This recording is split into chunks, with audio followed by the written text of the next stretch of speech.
বাড়িতে আসার পর থেকে আমার বর বায়না ধরেছিল কাঁচা আম মাখা খাবে, কিন্তু বাড়িতে আসলে কেন জানি অনেক ব্যস্ত হয়ে যেতে হয়, শিডিউলই পাওয়া যায় না।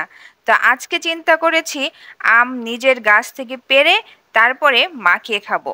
কাঁচা আম মাখা খেতে গেলে তো কাঁচা আম লাগবে, কিন্তু গাছের বেশিরভাগই আম পেকে গেছে। তো আমাদের এই গাছের আম দেখলাম যে একেবারেই কাঁচা রয়েছে, তেমন একটা পাকেনি। তো চলে এলাম আম পাড়তে। যেহেতু বাড়িতে মানুষ বেশি তাই আমও কিন্তু অনেকগুলো লাগবে, একটা দুটো আমে হবে না। এবছর এখনো কাঁচা আম মাখা খাওয়া হয়নি, কারণ বাসায় থাকলে আমি বেশিরভাগই বাসায় একা থাকি, আমার হাজবেন্ডের মুখই দেখা যায় না, সে কাজে এত ব্যস্ত থাকে। আর সে আম মাখা খাবে এ সময়ই তার নাই। আর আম মাখা জাম মাখা এগুলো আসলে একা খেতে একদমই ভালো লাগে না, কয়েকজন লোক নিয়ে যদি খাওয়া হয় তাহলে দেখবেন যে স্বাদই অন্যরকম। যেহেতু অনেক দিন ছুটি পাওয়া হয়েছে তো সবকিছুই খাওয়াবে ইনশাল্লাহ। যাই হোক, কয়েকটা গাছ থেকে অনেকগুলো আম পেড়ে নিলাম আমরা। আর আমাদের গাছে বেশ মোটামুটি আম ধরেছিল, বাড়ির লোকের খাওয়া চলে যায় আর কি বলতে গেলে। এখন কিন্তু একেবারেই কাঁচা আম পাওয়া যাবে না, এই আমগুলো একটু লালচে লালচে হয়েছে, কিন্তু এই আমগুলো যদি মাখিয়ে খাওয়া যায় কাঁচা আমের থেকে বেশি টেস্ট লাগে। এটি আমার ব্যক্তিগত পছন্দ, আমার কাছে বেশি মজা লাগে। আমি একেবারেই কাঁচা আম যেটা ওটা মাখাইলে বেশি টক লাগে, আমি খেতে পারি না। যারা প্রচুর টক পছন্দ করে তাদের জন্য হয়তো বা ভালো লাগতে পারে। পাকা কেবল বলো তুমি পারলে। কাঁচা আম পাড়তে পারতে একটা পাকা আমও পেয়ে গেলাম। তো যাই হোক, অনেকগুলো আম পেরেছি, আর পারবো না, এগুলোই হয়ে যাবে আমাদের।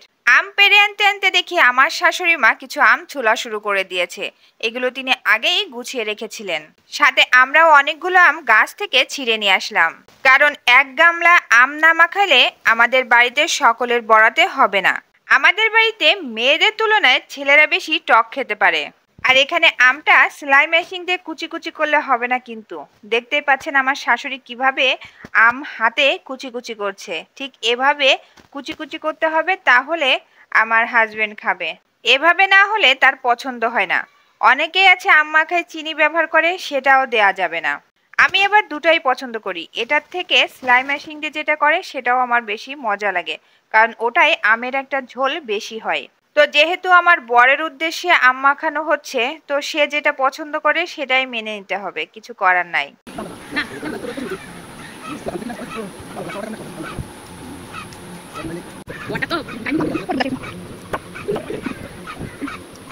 আম কাটা হয়ে গিয়েছে, দেখতে পাচ্ছেন হাতে কত সুন্দর করে আমগুলো কাটা হয়েছে। এখন যখন মাখানো হবে আমগুলো আরো ভেঙে যাবে, তো এটা খেতে আসলে অনেক মজা লাগে। আমি জানি না এখন বর্তমানে আপনারা এভাবে মাখিয়ে খান কিনা, কিন্তু একসময় কিন্তু এভাবেই মাখিয়ে খাওয়া হতো। আর বর্তমানে সেলাই মেশিন থাকাতে সবাই ওটাই ব্যবহার করে বেশি। এখন ঝাল আর লবণ দিয়ে খুব ভালোভাবে মাখানো হবে, আর একটু হালকা যদি পানি দেওয়া হয় তাহলে তো কথাই নেই, বেশ মজা আসবে। বাড়িতে থাকলে এই একটা শান্তি, যা মন চায় তাই খাওয়া যায়, হাতের কাছেই সহজে পাওয়া যায়। আর শহরে থাকলে অনেক সময় বাজারে পাওয়া গেলেও একা থাকার কারণে খেতে মন চায় না, কারণ আম মাখা, বড়ই বাটা, জাম মাখা এগুলো একা খেতে একদমই মজা লাগে না। কয়েকজন মিলে যদি খাওয়া যায় তাহলে কেন জানি এই মাখাগুলোর স্বাদই বেড়ে যায়। সবাই মিলে মাখিয়ে খাওয়ার মজাই আলাদা। আম মাখার দায়িত্বে আছে আমার বর কুদ্দুস। না, আসলে কুদ্দুস না, জাস্ট ফান করে বললাম আর কি। সে কিন্তু এগুলো খুব ভালো পারে, বাড়ি আসলেই কিন্তু এই কাঁঠাল ভাঙা, জাম মাখা, বড়ই বাটা মাখা, আম মাখা এগুলো সেই করে থাকে। ওর মতো ফিরে কারণ আসলে বসে থাকতো না, খাওয়া তো বিকেলের খাওয়া, দুপুরে সব খাইয়ে এরপরে কাঁঠাল বাইরে বিরাট জল হয়েছে। ঝোল যা হয়েছে, ঝোল আমের সাথে দাও, খাওয়াটা টেস্ট আছে। বোম সব করে রয়েছে,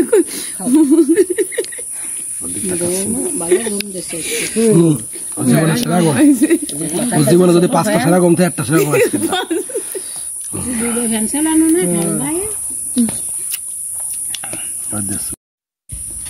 হ্যাঁ, এরকম গর্ত করে ধরো, গর্ত করে ধরো, দাও এরপরে মজা তো এই তো আমি বলি এর মজা কোথায় জানো? এই নে এই যে এবার যখন তুমি এর মধ্যে একটু ঝোল ফুটোতে পড়ে যাবে না। এই যে আমি দেখাচ্ছি, বন্ধ করে দাও, ফাটাই ফেললে। এই যে এই যে এইবার ছেড়ে দিয়ে গালের মধ্যে দাও। পড়ে গেল, পড়ে গেল। দাঁড়াও, গালের মধ্যে দাও। এবার চষো, পাতলা পায়খানা চষো, দেখেন কি আরাম লাগে। গালের মধ্যে দাও। দিচ্ছি, দাঁড়াও। বুন্ডি আই আরিস নি ওই আমার হারাম দাদা রে, জীবনে কোন এদিকে আমার কাছে দে। নিজ যোগ্যতায় এই বড় একটু কিছু থাকতে না। কাজের লেখা মানে কি কমেন্ট করে মরে যাচ্ছে। তুমি দিছো না? এই